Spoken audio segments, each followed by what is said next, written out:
Hello and welcome back to another video.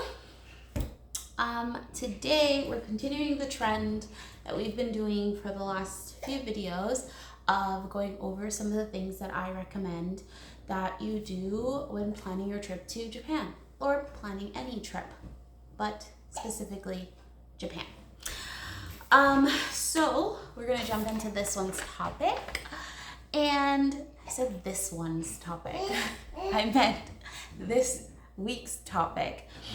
And we're going to discuss some of my holy grails, I would say. Miss Minerva's here admiring flowers. Hi. You like Mama's flowers? Are they pretty? You like them? She has Mama's eyes for beautiful blooms. So yeah, some of my holy grails that I find when we were in Japan that was really, really cool, and that could also help with your budget if you're on a budget. Here you go. I'm trying to make a video. I know you want to play with the flowers, but I'm making a video right now. See the people? Yeah. Okay, so for the budget, I would say yes, the flowers are pretty. Look for pretty flowers. It's not for the budget, but look for them. Okay, so let's get serious with the video now, Miss Minerva. I would say if you're going to shop for souvenirs and fun things like that, don't go to the generic places. I find that whenever people go places, they'll go to the typical spots for souvenirs, like magnets and things like that. Those are all great when you're giving gifts to families and friends, because you want to just give them a little trinket, unless they specifically ask for something. Like my in-laws asked for spoons. They love spoons. They love collecting spoons and stuff like that.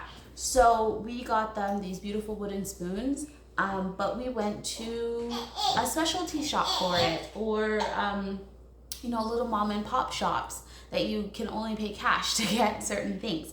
So we did that. I would say secondhand shops are probably the best places to find unique treasures, because you'll find something that is very authentically Japanese.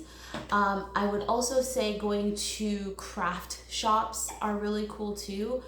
Places that they make things by hand. So like ceramics and bowls, cups, things like that. Things that you'll bring back and you'll remember, oh, I got this from my trip to Japan, or I got this when I was in Kyoto, or I got this amazing bowl because I was walking through the back alleys in these random shops in Osaka, or I got these beautiful spoons when I was in Hiroshima. There's a specific, yes, you remember all those places? There is a specific place in mind when you look at that, gift, where when you're giving something to a friend or somebody who's come to your house and they really like something like a magnet or whatnot, but they'll remember, oh, my friend went to Japan and they got me this, right? But if you want to make the gifts more personalized and cool and cute, I do recommend a secondhand shop or a specialty shop. And if you're getting things specifically for your home, so you can remember, I brought back a lot of paintings and prints and things like that, calligraphy, stuff like that, because I wanted something that was more specialized. You want the flower? Okay, here, I'll give you a piece of the flower. Yay! So I took off this. Don't put it in your mouth. You don't want it? She doesn't want it. Okay, so I'm gonna put it here in my shirt. Ta-da! It's pretty. Now I have a little bloom with me everywhere I go. Okay, so the next thing that I would say is when you are looking for food, sometimes you can't buy expensive food, especially if you're traveling with 4 people like we were. with the kids and everything like that. We wanted to make sure that we were spending our money consciously and our budget in a wise way. So we found places that we know we could get food in for certain meals at a certain, decent price when shopping for 4 people. So we did, when booking our hotels, we booked places that had kitchens. If it wasn't every single hotel that we booked, it was at least every other one, because then we could make breakfasts at home, right? So while we're at the hotel, we can make, eggs or whatnot, toast and things like that for breakfast, for our meals, because then it made it so that way one meal was more affordable, so we're not always buying things on the road. Granted, there's lots of cheap things that you can buy when you're in Japan, so that's not really a problem. But grocery stores always have fun deals, especially if you're like a young person traveling on a budget. Going to a grocery store close to the end of the day, you will get lots of things discounted. They have a hot meal section, and anything that needs to go that night, they'll do like 50% off, they'll do 30% off, they'll do all sorts of deals and things like that. So I do recommend that. Do you have hiccups? When did you get hiccups? Yeah, did you like the grocery store? Was it your favorite to go to the grocery store? Yes? Yes, okay. So yeah, grocery stores, I do recommend doing that. Especially at the end of the day. But then also, it's just cheaper going to the grocery store than if you were going to get like your drinks from a vending machine, because you're going to spend a markup on a vending machine. Obviously, if you're thirsty, go ahead. But if you want to grab a couple of things that you know you're going to want, your, like for instance, Pocari Sweat, it is delicious. And it's a perfect hydrating drink that you would want to get when you're on the road. You can spend $2-3 buying that from a vending machine, or you can just go to the grocery store and get a bottle, several bottles for that same price. So it's up to you how you want to spend your money and to get that discount for your meals. So if you want to eat out at a specific place that you enjoy, that you know you want to spend the money and get food from that place, sure, you'll do that for a meal or two, but think of how you want to spend your budget. I would rather spend my money going to somewhere really interesting and seeing something cool and paying that extra bit. Like when we went to Borderless,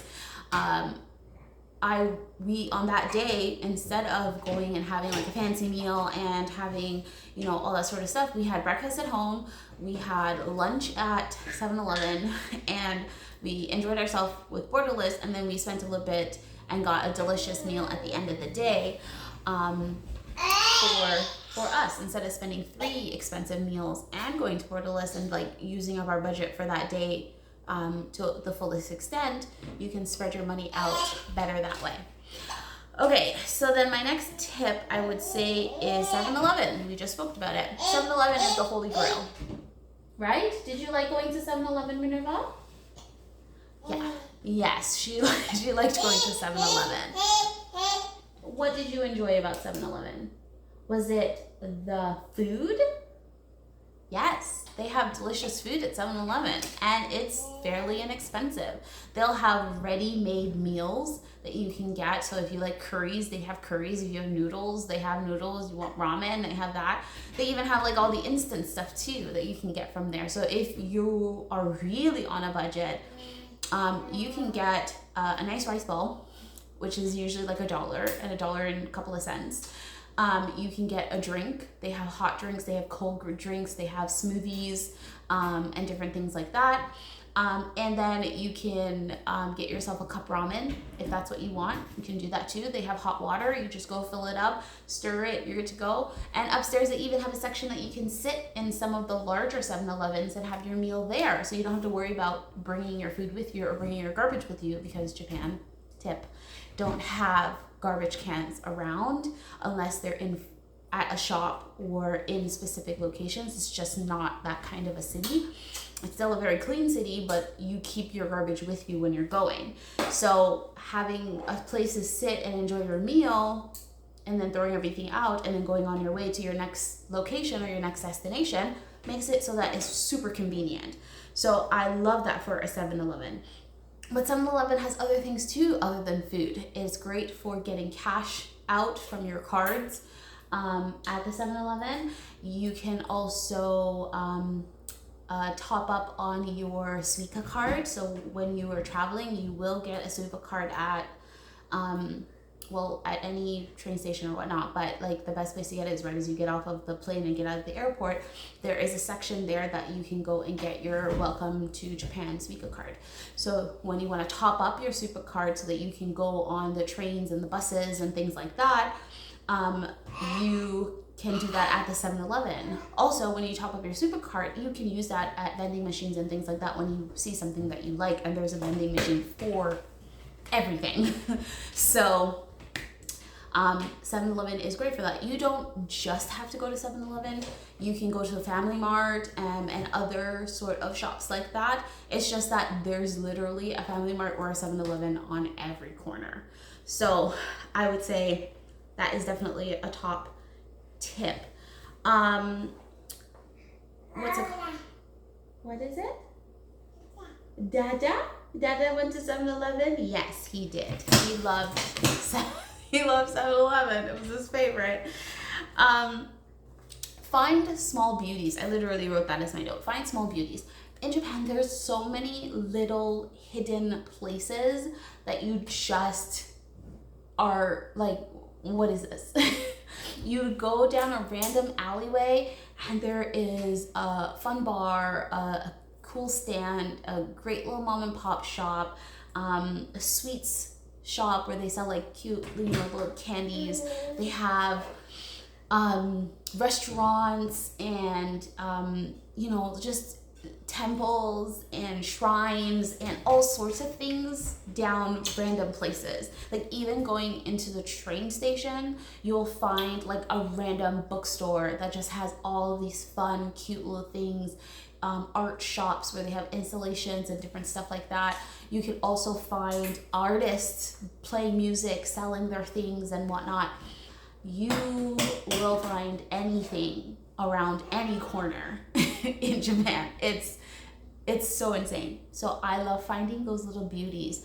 I would say look up, look down, look around, don't just stare right in front of you. You can find something just by like looking up, and you'll see like the ceiling of this like alleyway is painted and it's like this cool mural type situation. Or they love to do these mosaic glass on walls, on the floor. Oh yeah, the floor. Sometimes the vents are painted.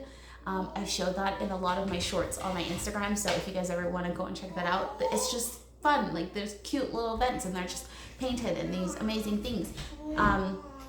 Yes, you like those painted ones too, right? Yes. She's so cute. So I would say make sure that you're taking the time to just pay attention to those small little, this thing keeps falling out. These small little things. And why are we crying? Do you want the flower? You don't want me to put it in my hair? Okay. So pay attention to the beauties, the little small things that you just, find that are cute and adorable and very Japanese. So yeah, there's that. And what else? I think that's it. Those are like the things that come to mind that I have here.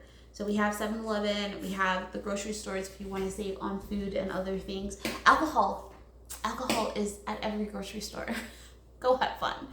And it's very reasonably priced. So like everything, sake, rum, whiskeys, wines, beer, just cans of drinks. You can just buy them there and, have yourself a lovely night. I mean, we had to do that because we couldn't do nights out with the kids for obvious reasons. So we had our nights in. So we just go to the 7-Eleven or the grocery store and pick up some drinks, some alcoholic beverages and whatnot. And we'd have an evening or a night to ourselves once the kids have gone to bed. So there are fun ways to find fun little activities for yourselves, even if you can't enjoy the nightlife. But then you can also go out and enjoy yourself. Yeah. So I hope that all makes sense. Those are just like my little tips for ways to find inexpensive things within Japan, and still being able to have fun on a budget, and still being able to participate and partake of what the culture has to offer without spreading yourself thin. So yeah, I mean, have fun, go for a walk, get lost, and enjoy your trip. Thank you all for watching, and thank you all for listening to Miss Minerva. No. Okay. Oh, the plant. Is it tasty? And yeah, so thank you for your patience with Miss Minerva and I here, having our little chats in between our little tips. And I hope to see you guys in the next video. Have a good day. Like, subscribe, comment, and look out for pretty blooms. These are called Autumn Joys, and they're very, very pretty. They dry really nicely. I've had these now for weeks, and they're just like, even my sunflowers are slowly dying, but these are still vibrant. So see you guys in the next video. Bye.